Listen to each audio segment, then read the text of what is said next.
Godfather. Pulled up to the scene in a 65 Bentley, dripped in Brioni, China doll with me, looking like a supermodel. Oh, what a feeling. 25 years old, 25 million. Today's the audition for the Godfather part. My life's already a movie, so when do I start? I walk up in Patsy's, East 119th Street. Fat Tony Salerno gets a kiss on the cheek.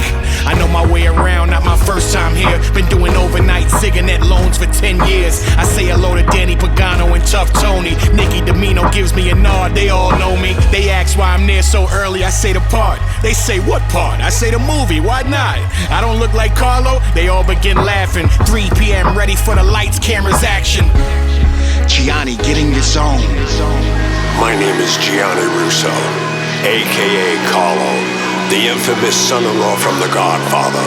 I'm now known as the Hollywood Godfather, and this is my story. Walking with a limp like will I ever run? Once again, or is this it? Am I forever done? Living in the hospital was never fun. Some people were cool, but not everyone. Welcome, everybody. It's time for another Hollywood Godfather podcast. And today we're doing the mailbag, which was Pat and I's favorite part of the show. Mailbag. Now we have Julia to read them, which is even going to be better for all of us. I don't have to do anything. I love this. And so with that said, let's introduce Julia. How are you, my dear? I'm very good. And you? Perfect. And we're interested in getting into this. Pat and I, this has always been a highlight of us because it gives us an opportunity to hear what our fans have been saying. You were a fan of the show, so you know about the show. In fact, how you found out about getting into the show. And that's a good question because, you know, what we're getting, Julia is the results of all of you who voted for who and what and where. And thank God that we have you, my dear. Yeah. I love your accent, so that's a big asset to me. Hold on here a second. She has an accent? I thought we had the accents. No, she has a more legible accent than we do. Oh, I see. Okay. I'm glad I'm understandable. Okay. Well, with nothing further to do, let's get into the mailbag. Definitely. So this first question is from Artie, and it is addressed to Patrick. So he says, I just finished The Sixth Family, and as an avid reader of mysteries and thrillers, it's one of the best books I've ever read. Wow, thank you. Fact and fiction worked flawlessly. You'll probably ask this a lot, but where did you get the idea for this story? Is it the restaurant in Corona, Queens, Il Pascolo, a real place? I couldn't quite find it online. Okay, well, those of you who have read the book know that we mixed fact and fiction, and it's up to the reader to decide which is real and which isn't. But to answer the question, we had a good basis to start with. The book is about a diary Marilyn Monroe, the actress, could have kept, and Gianni is on a quest to find it. That's the basis of the book. And along the way, like I said, we straighten out some stories too, because there are some myths about certain episodes in the mafia that just weren't true, and we straighten that out. You have to decide which ones they are, and that's what makes the book kind of fun. Now, as far as Il Pascolo, the restaurant that we use, it plays a significant role in this book. It's a Queens restaurant. Yeah.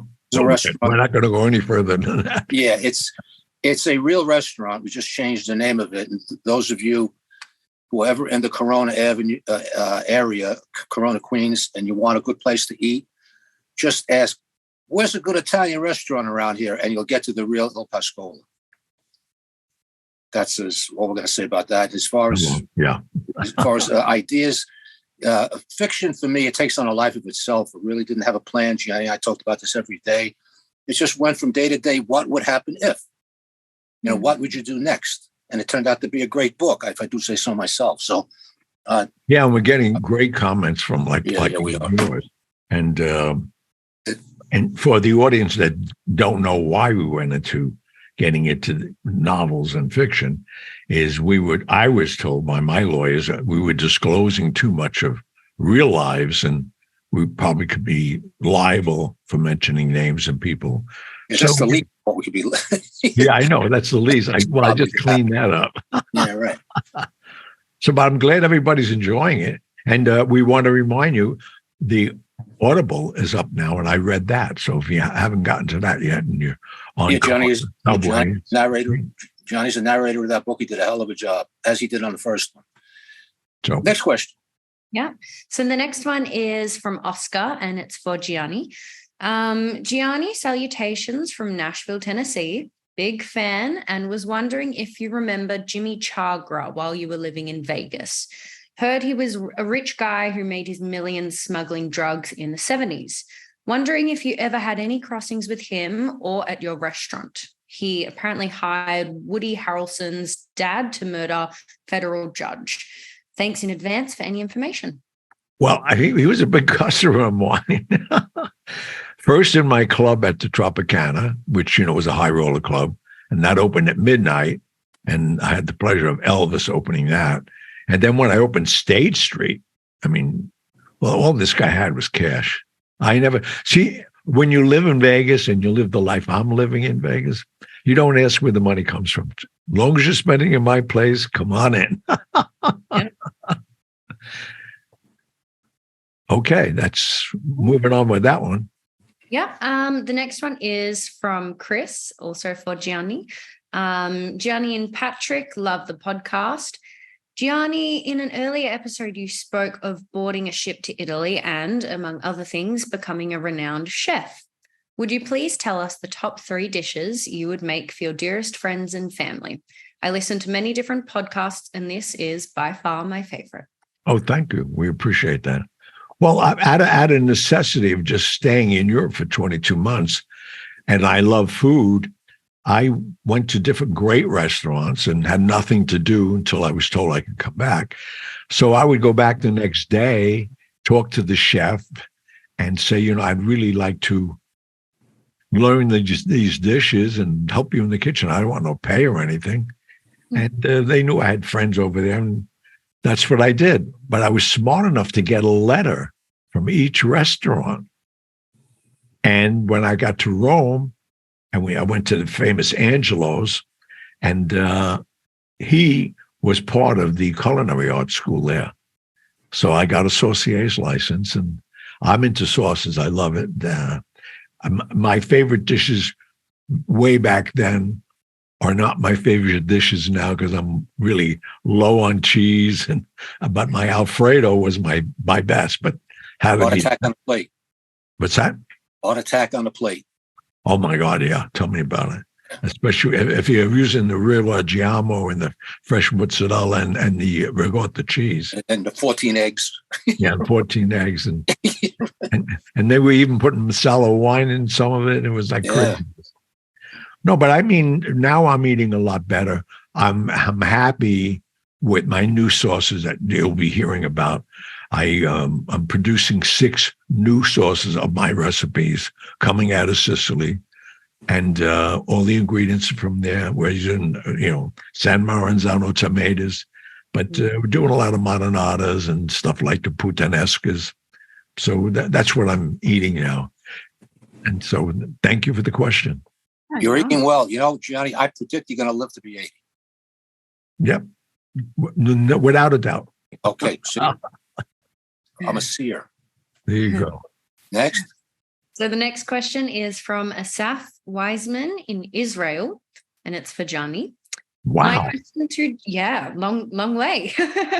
My question to Gianni is, do you have a star on the Hollywood Walk of Fame? If not, I think you deserve it. I'm with you from episode 1, and I love and appreciate your and Patrick's work. Please continue. Thank you so much for that. I really don't want a star. I've been asked if I wanted one. You have to get a group together. I think it cost like $1,500 when I was first asked. And to me, it's a great tribute to somebody. I just don't like the I've seen some stars over there. And they're so filthy and everything on to just imagine. I'd rather a star on the wall than on the sidewalk. You don't want to be walked on. Yeah, I don't want to be stepped on. Fair enough. And who knows what's on your shoe? Yeah, the stars now aren't what they used to be. Mm. I mean, there's actually a chimpanzee that has a star on the Hollywood Walk of Fame. Well, anybody can get one. You pay the organization for one. Yeah. Did you know that, Julia? I didn't know that. No, I thought you had to go through some sort of. Well, yeah. You have to have something to do with show business. Jeez. And then you have, a contribution to make for the cost of the star and whatever else. And then some. And, so it's, some people want it. And some people in retirement are getting that as a tribute to their careers, which is good. But I'm okay. I'm really not a star. I'm just having a lot of fun. So the next one is from Mitchell, and it's for everyone. Dear Patrick and Gianni, I saw on the news recently that New York is cracking down on coal and wood-fired pizzerias in the area to cut carbon emissions. They can mess with a lot of things, but they can't mess with New York pizza. Can somebody call in the mob up there and have them straighten this out? Thanks for taking on my email, and God bless. Well, the funniest thing about that, I just had a conversation with a guy who happens to be a mobster, who happens to own 16 wood-burning fireplaces, and he's going to make the pizza the way he wants. All the trouble that city has. I mean, it's going down the toilet, and they're worried about wood and coal-burning pizza ovens. There was a guy that came from Brooklyn all the way to Gracie Mansion, which is where the mayor lives in New York City. It's on the Upper East Side, with a bunch of pies, and he went to the gate. It's a gated house. It's a mansion, right. And of course he called the press, and the whole thing was about him taking slices and throwing them on the Gracie Mansion lawn over the wall. Right. He said, "This is what I think he, said. This is a typical New York thing. Throwing pizza at the mayor." But to the mayor's credit, he was interviewed the next day, and he was asked about this guy throwing pizza at his house. And he said, I want to sit down with this guy over a veggie pizza. He specified veggie pizza and a beer, and we could discuss our differences. I'm glad he didn't say a pineapple pizza, because that's offensive. Anybody, I tell you, don't even offer me pizza with pineapple slices on them. That's horrible. It's funny. I had a conversation with some dignitaries the other night, and I said, why don't they first consider all the idling buses with the carbon monoxide before you start touching firewood? I mean, really, I know. Moving on. Moving on. Gave that too much credit.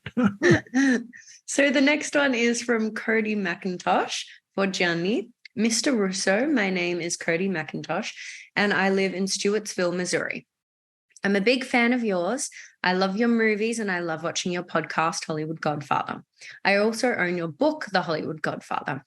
It was a pleasure to read. Mr. Russo, how can I get an autographed picture of you? I looked forward to hearing back from you. Thank you so much. Have a great day. Well, Pat, we have that set up, right, Pat? We do. We've answered this question, but of course, maybe you didn't listen to that episode. Send a request to me at P.O. Box 443, Monessen, Monessen, in the great state of PA, that's PA, 15062, and we will see that you get that picture autographed.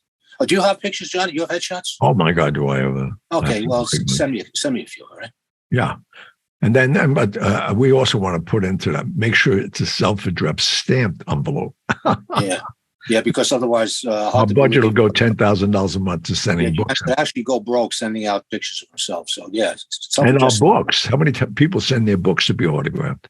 Yeah, same thing with the books. Same address, and we'll sign them. Just include a self-addressed stamped envelope. If you don't, you just bought us a book. Thank you. There you go. Thank you. Yeah. So the next one is from Nathan, and he says, Dear all, I was listening to a podcast called Infamous America. I've listened to this podcast for several years, and it is reputable. The most recent season was on Richard Kuklinski. I think that's how Kuklinski. Awesome.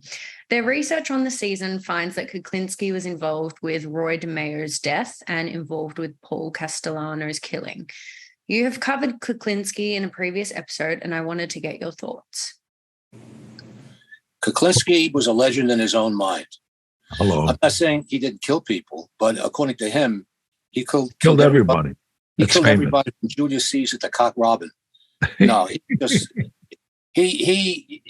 just liked to hear himself talk. At the end, he gave a lot of press conferences. In fact, you can see his interviews on YouTube, and he is so drugged up he can barely speak. He was on some kind of a tranquilizing drug, and he eventually died in prison, as I recall. And of course, there's a conspiracy theory behind that. He was murdered in prison. Nobody cared about this guy at the end. His fame was, they call him the Iceman, not because he had a heart of ice. It's because after he killed you, he would put you in a freezer to confuse a medical examiner as the time and date of death. That was the only brilliant thing he did. Yeah, exactly. Yeah. He also liked to kill with poison gas. He'd spray poison gas in your face if he got the contract. And he was a family man with wife, kids. They never knew what he did. Yeah. There you go. Moving on. The next one is from Paul, and it's for me. Okay. It's a pleasure to have you as a co-host. Great speaking voice. Thank you very much. I'm glad you can understand the accent. Could you tell the listeners a bit about yourself? Yeah, I'm from Melbourne, Australia. Lived there, grew up there my entire life. I've been living in New York for about 1.5 years now, and hopefully plan to stay here for a little while longer. Just in performing arts. I've known Johnny for a couple of years. We're close family friends with my parents.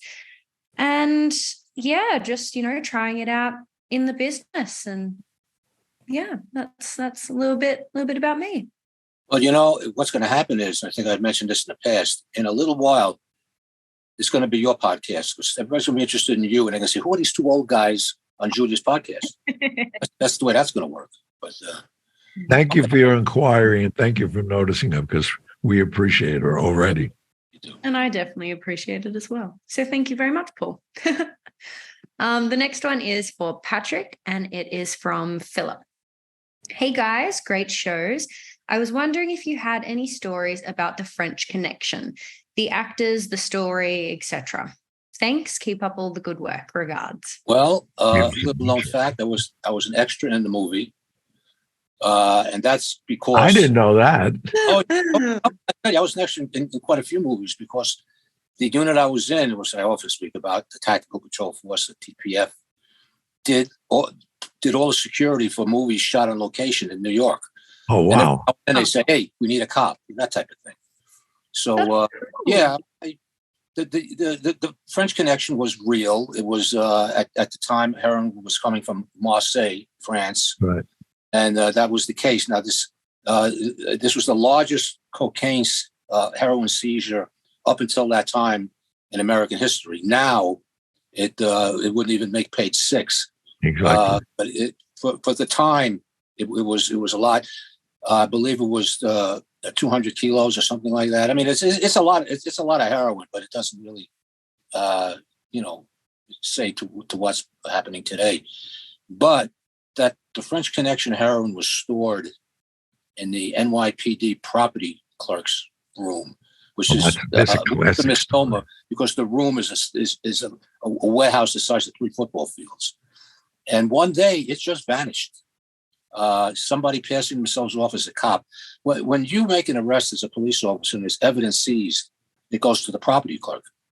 And from there, when you need it, the police officer needs it to go to trial to show evidence, he would go to the property clerk, say, hi, whoever's behind the counter, sign his name in a book, and take out the property. And when the court date was over, he would bring it back. And that's what happened in this particular case. The guy shows up, signs out a lot of heroin, never came back. Is that crazy? That's the movie. I love that movie. Somebody recognized a flaw in the system, undoubtedly from a corrupt police officer, and said, hey, whatever you want, you can just walk out of here with. After that, the rules were changed. Nobody was ever arrested. No heroin was ever recovered. But the system has changed. Now you got to put a thumbprint. You got to take your picture.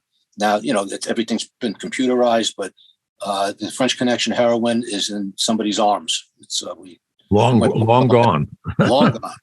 And they just so it was used for evidence for him to take it out. What he needed? No, they just gave it to him. They thought in the routine, you just come down and sign it from the clerk. A guy sitting there, a retired cop, maybe a wounded cop, who knows? Yeah. And he just showed, give it to him, tell him the way to go. Oh, here, go get it and give it to you even. I mean, I used to take evidence out of the property clerk all the time. You showed your shield, which is a badge. Don't have to show your ID card, just your shields, and say something in cop talk, look like a cop, wear cop shoes, you're good to go. I mean, you take anything out of there. So this heroin had to be shown as evidence during the French Connection trial. And at the end of the day, they bring it back. Only they didn't bring it back this time. But the entirety of... I don't know if they took all of it, but they took a lot of it. Millions of dollars worth of heroin, which isn't a lot. One person could carry it out. Yeah, a couple of kilos. Yeah. There you go. The next one is from Kevin. And he is asking, when will the interview with Tommy James be aired? James, who? With Tommy James. Oh, Tommy James. Oh, yeah, Tommy James. They approached us. Tommy James is person. They will have people, got a hold of me, and they said Tommy would like to be on the show because he wrote a book recounting his time in rock and roll in the 60s in Manhattan. Was all mobbed up. He was threatened by the mob. And it was a good fit. So I, talked to Gianni, said, hey, what do you say? And we agreed, let's have him on. So I got back to the manager and she says, he'd love to be on your show. Let me send you the book so you'll have a point of reference to ask your questions. A month goes by, nothing. So I never got the book and I contacted his manager again. Oh, I'm sorry. Yeah, he's on the road until after Christmas, which was about another month. So she said, I'll get back to you the first week in January. Never heard from the guy. So it's 2 strikes. So Gianni and I figured, let's give him a last swing at bat one more time. So I said, perhaps we crossed in the mails, but we can't get organized here with this guy. Does he still want to be on the show? Oh, he'd love to be on the show. Went through the same thing again. He'll be contacting you shortly. The book is in the mail. Never heard from him. We're still waiting. So your guess is as good as ours. Well, I think at this time, he disrespected us and we should disinvite the guy. What do you think? There you go. Perfect. There you go. Let's do it officially right now. Okay. Disinvite him. We're disinvited. and if they ask why, because Julia said so. Yeah, I put my foot down. There you go. She's the muscle of this group. There you go. How are we doing with time? Do we have to make money or? Let's make. Oh, yeah. Why not? Go ahead. All right. I see. I know when to make money. You do. Yeah. You got internal clock. We'll be right back. Don't go nowhere. We know where you live. Hi, Patrick Picciarelli here. Before we get to our listeners' emails, a quick word about the new fiction book series I've launched. Private investigator Ray Yale tackles his first 2 cases in Bloodshot Eyes and The Pop Line. Both books are in paperback and are available on Amazon.com. All right, we're back with great questions. And remember, this is the backbone of our show. Your inquiries about what we can do, who you want us to talk about. Now we have Julia besides. So there's 3 people you can ask questions to. Moving on. Next question, please. Next question is from Manny, and it's for Gianni. Are there any updates to your appearances? I'm hoping you'll make it to the Austin area one day. Well, Austin, Texas is not on my list right now. I am currently booked, and I know when the show is airing. So the whole month of July is gone. I'm in Maryland. I'm in Rhode Island. I'm in Massachusetts, and Boston a lot. Then I'm going to the Carolinas. I'll be in Carolina all through August. And now I'm starting to book, believe it or not, the Hamptons. It's closing. And so I don't know. Just look at our newsletter once a month, and we'll let you know when. Most of the shows we don't post because once they're sold out, like I'm sold out almost every show in July. So why talk about it if you can't get in? Well, they didn't know that. I know. It's perfect. Yep, they didn't. That's why I'm saying. There you go. All right. Not sure who this next one is from, but it says to everyone, I'm born and raised in Little Italy, but it's been a while since I've been back, about 30 years. Do you know anything about a neighborhood guy that went by the street name of Johnny Dogs? He was a low-level wise guy who had a reputation as being violent. A friend of my uncle's had a run-in with him on the streets one day, and he was sent to the hospital. I knew him. That's Pat's neighborhood. This is a small world. Johnny Dogs. Of course, that wasn't his real name. Yeah, we now christen you Mr. Dogs. No, he was a bad, bad guy.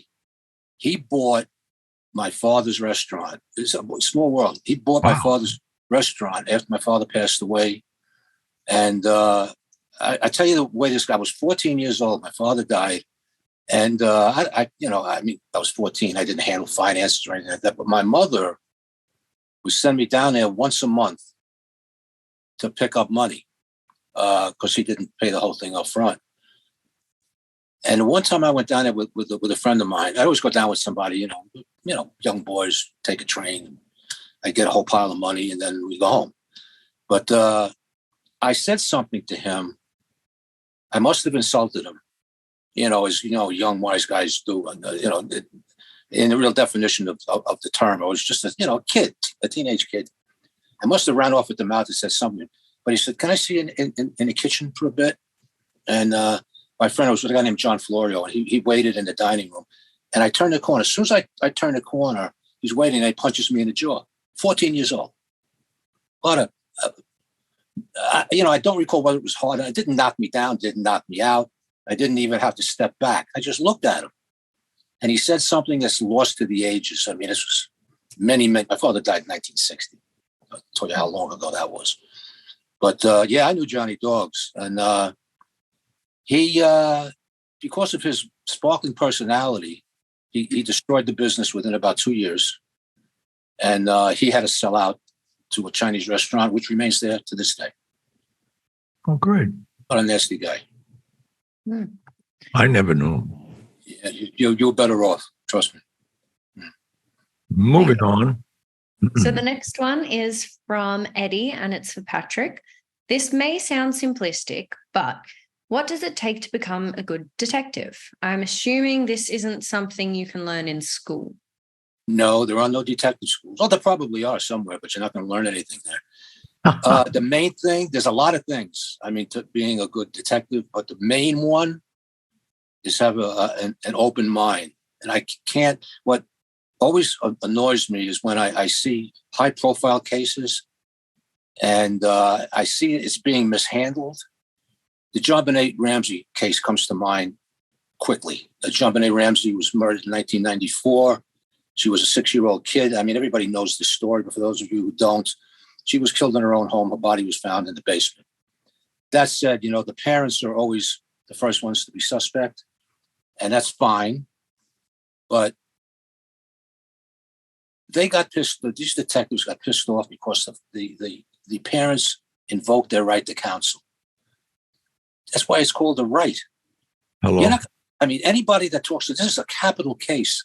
You don't talk to the police. You don't know who these guys are. You don't know if they're trapping you or not. And whatever you say literally can be held against you. And you don't know what you're saying in the spur of the moment. Not to invoke counsel, you're doing yourself a disservice. So all they said, and these were educated people. The father was a very wealthy guy. Oh, yeah. The mother was an educated woman. When they read them their rights, they took it seriously. Yes, we would like counsel before we speak to you again. Well, that pissed people off. And they focused in on these parents to the exclusion of everybody else, and they wasted years. I think they wasted 8 to 10 years until something called touch DNA came about, and they managed to get a minute DNA that they saved off the body, and they found out it belonged to someone other than the parents. So they wasted all those years. So the best thing that you can have, that anybody could have in life, but particularly when you're solving a crime, is have an open mind. You might not like somebody. I mean, as a police officer, or even as a private detective, I don't like most of my clients, but I hope they're not listening. But anyway. I think you're out of business right now. Yeah. But you just have to be aware that you can't have any prejudices. That's why I always marveled at a judge. A good judge, I mean, they see the scum of the earth, and you got to be perfectly fair. Because if you start focusing in and building a case, I'm talking about cops now, building a case out of somebody you don't like, you want the crime to fit the person. And you go out of your way to do that. And it's not something that you do intentionally most of the time. It's just that it's inbred in people. You don't like somebody, and we all have that right, but you can't do it as an investigator. You have to keep an open mind, and that's how you solve your cases. Right. Thank you for all that information. The next question is from Carl. He said, I'm a student of mob history as a hobby. One of the reasons I never miss an episode of your podcast. There's not much regarding Frank Nitty's personal life outside of the mob. For example, it was said that he was claustrophobic, but apparently survived an 18-month prison sentence with no known reports of his claustrophobia. Additionally, his suicide was a result of 3 shots to his head. The autopsy report is available online as well as newspaper accounts. Sounds like the worst case of suicide I've ever heard of. Any comments? Well, how does anybody survive after the first shot? You shoot yourself 2 more times? No, it wasn't. No, the head is a big target. He shot himself in the face 3 times. And the face could hit a cheek, jaw, could be anywhere. But he did, because I heard of this years ago. I said the same thing. It's the worst case of suicide I ever saw, 3 times in the head. I mean, 1 shot should do it. No, he shot himself in the face 3 times. What's known when you're committing suicide? It's what's known as hesitation marks. Like somebody tries to slit their wrists, they just don't slit them. And I've had a lot of suicide cases as a cop. They'll slash, and the 4th one will be the coup de grace. They do it a little at a time. Robin Williams did the same thing when he tried to hang himself. He did it wrong the first time. He tried hard to kill himself by hanging. Didn't work until he moved on. So what Frank Nitti did was 2 hesitation shots, and the 3rd one was what did it. Yeah. But he offers a valuable question there. He already did an 18-month bid. I mean, he was in trouble. Otherwise, he wouldn't have committed suicide. He didn't want to go back to prison. But I was just surprised. I mean, unless he was looking to get more time. Do you know anything about that, Gianni? No, not at all. No? Nothing. Okay. Well, that could happen. I mean, I once had a suicide by stabbing. And I walked into the room. I never saw so much blood in my life. There was blood on the ceiling, blood on the walls, spray everywhere. And I said, obvious homicide. I mean, I was a patrol cop. And you wait for the medical examiner to show up. As soon as he walked in the room, looks around, he said, yeah, suicide. And I looked at him. I said, this guy wants to leave and go play cards or something, have a cocktail with friends. And I looked at him. He sees me looking at him. And I'm only a patrol cop. I don't know. Was new on the job. He said, let me explain something to you. And he explained about blood spatter and hesitation marks. The guy slashed his wrist, ran all over the room, bouncing off the walls, trying to hurt himself, and slashing again. He slashed his throat and still didn't kill himself. More blood is spraying. And he explained step by step, and he was right. Wow. Yeah. That's intense. I don't want to give anybody ideas. You're having a bad day? Call Julia. She'd be happy to talk you through it. Yeah, go for a walk in the park. There you go. So the next one is from Hillary, and it's for Gianni. Tony Accardo was said to have had the same butler houseboy for many years. Do you know anything about this guy? Yeah, I knew him. I met him numerous times. A friend of a friend, and Tony Accardo, I think, was probably one of the best role models of a man with respect and knew what he was doing, and kept his mouth shut and ruled, not like Five Families in New York or anywhere else. Chicago is the outfit, and he was the boss. And Was it true? What? Excuse me. Was it true he never did a day in jail? Never. Wow. And he was a bodyguard for Capone. Yeah, as a boss, you have a target on your back. And for him not to do any time is amazing. Yeah. No, I mean, and then that's when he put Sam Giancana, as the street boss. And we all know what he did. He sent Spilatro to organize Vegas for them again, which was already organized. And doing just fine without him. Doing a lot better without him.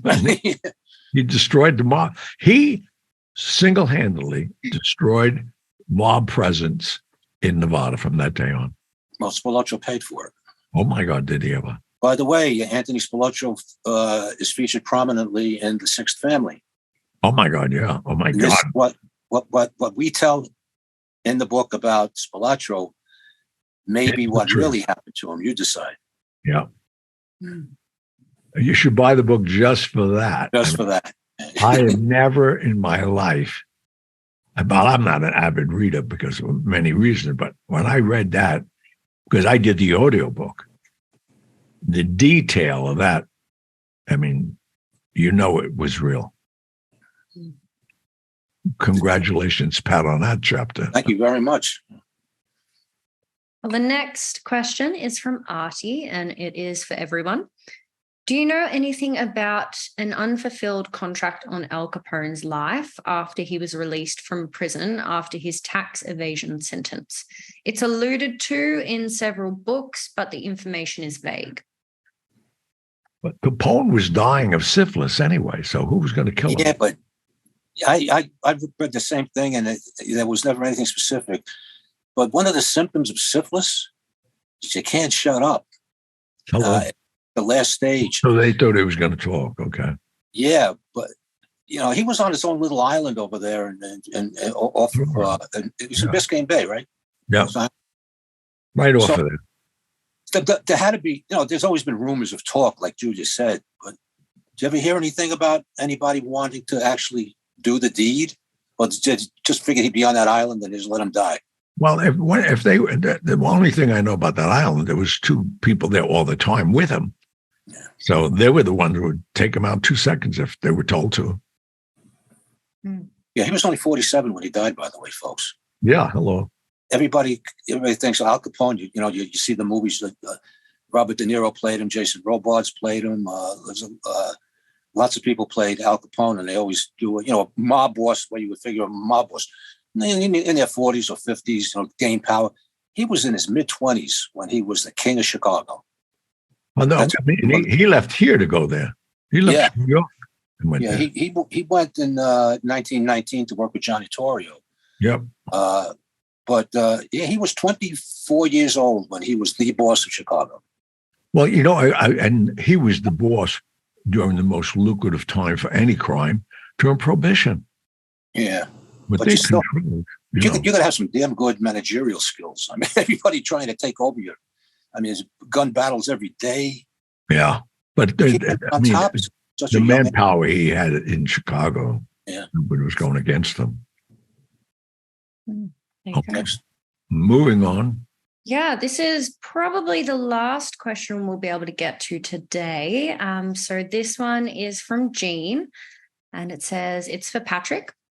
A while back, you mentioned a case you were handling in which your client was murdered and that you would keep us appraised of the ongoing investigation. Do you have any updates?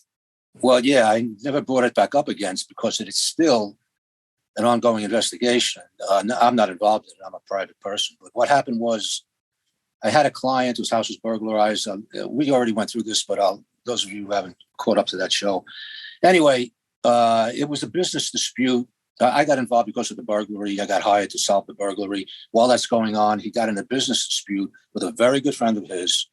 And the night he and a friend were going out to settle their problems. They were going out to dinner. I said, they burglarized your house. It's got to be somebody that you know. Maybe I should go with you. And he said, no, it's my buddy Ken. Anyway, they go out to dinner, and as my client was leaving, Ken stayed back to pay the check. As my client is leaving, an assassin came up behind him with a silenced gun, put 2 in his head, and killed him. Turns out that his good friend hired the killers, Vietnamese people from Philadelphia, because he owed his good friend a couple of $100,000. Didn't want to pay him, but that was in October. You figure it's a capital case, small town America, should be all over the press. They put a lock on this thing, and it's been locked solid, tight, no trial. The guy went to arraignment. Both sides agreed to continue the case. Now, usually a defense counsel will say, no, he's got a right to a speedy trial. Let's do it now, because he figured, you figure the prosecution isn't ready yet. You want to speed it up as much as possible. Everybody agrees. The defense counsel, the prosecutor. This was 7 months ago. And the bottom line is, what I can talk about, and it's purely speculation, is this case wound up being an international case. FBI is involved. They just detained a woman friend of my client maybe 2 months ago, leaving her business in one of the local towns here. They pulled her over at 2:00 in the morning. They were waiting for her.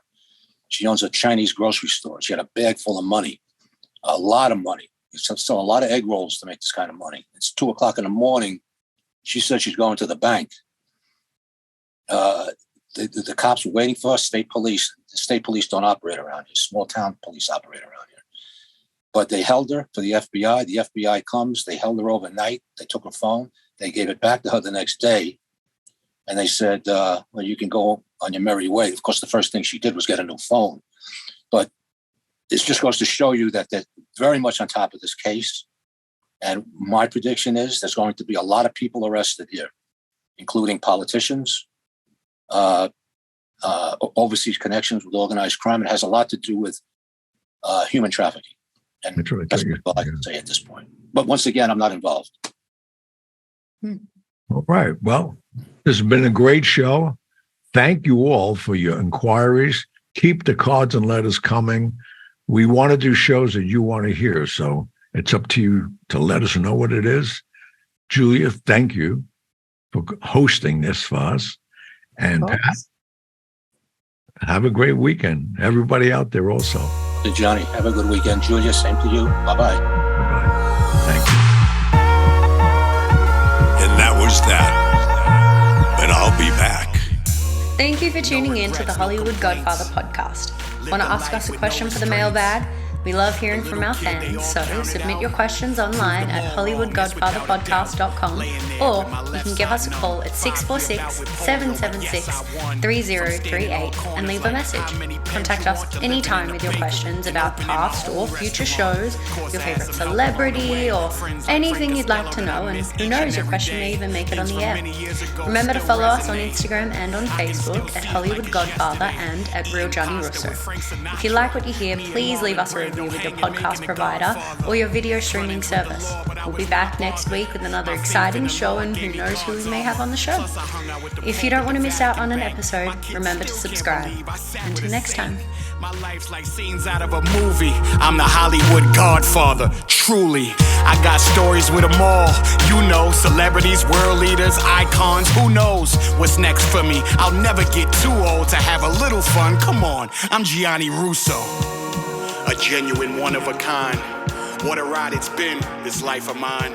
And I ain't done yet. I'll be back. Until next time. And that was that.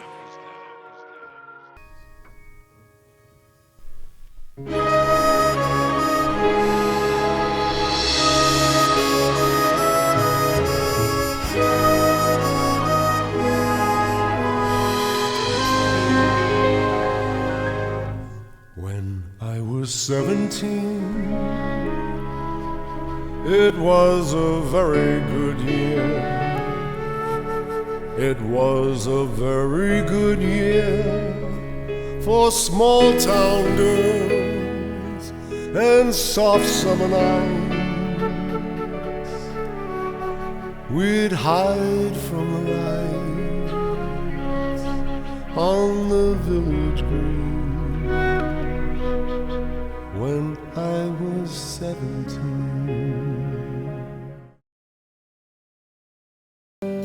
I didn't mind